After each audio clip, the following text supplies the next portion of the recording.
तुमच्या जाहिरातीसाठी एक संधी मोठ्या प्रेक्षकांपर्यंत पोहोचवा। व्यवसाय असो किंवा इव्हेंट, विकासनामा सोबत जाहिरात करा। स्क्रीनवरील नंबरवर आजच संपर्क करा। विकासनामा, तुमचा आवाज, तुमची जाहिरात। तसंच विकासनामाला सबस्क्राइब करा आणि अपडेटेड रहा। घेतले गेले। आता दुसऱ्या लोकांना सांगितलं जातं की पुन्हा आम्ही परीक्षा करून मग तुम्हाला घेऊ। चुकीचं आहे ना। या महानगरपालिकेमध्ये बोली लावून जर कोणी पैशाचा व्यवहार करून जर महापालिकेमध्ये येत असेल त्या पदावर, तर इतर अभियंत्यांनी काय गुन्हा केलेला आहे? एकाकडे एकाला वेगळा नाही आणि दुसऱ्याला वेगळा नाही। मी काल आयुक्त शिंदे साहेबांशी बोलली आणि मी बोलली माझ्याकडे ते पत्र होतं, मी त्यांना ते पत्र पाठवलं।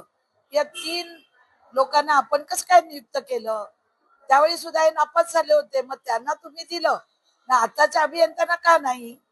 नाही म्हणा पुन्हा आम्ही परीक्षा घेणार आणि सगळ्यांना बसवणार। पहिलं मी त्यांना सांगितलं हे 3 अभियंते आहेत, पण यांना पहिली तुम्ही काढून टाका, यांना बाद करा आणि मग पुन्हा तुम्ही परीक्षा घ्या सगळ्यांची। आणि जी कोणी पैसे दिलेत, कोणी पैसे घेतलेत, त्या संपूर्ण व्यवहाराची चौकशी झाली पाहिजे। 3च का अभियंते घेतले गेले, 5 का घेतले गेले नाही? तर या महानगरपालिकेमध्ये अंतर्गत बदलीला सुद्धा पैशाचा मोठा व्यवहार केला जातो।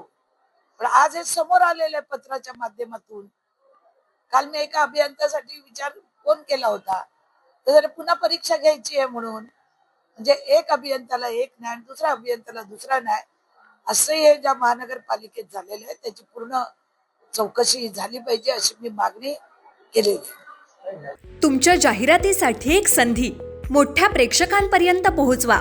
व्यवसाय असो किंवा इव्हेंट, विकासनामा सोबत जाहिरात करा। स्क्रीनवरील नंबरवर आजच संपर्क करा। विकासनामा, तुमचा आवाज, तुमची जाहिरात।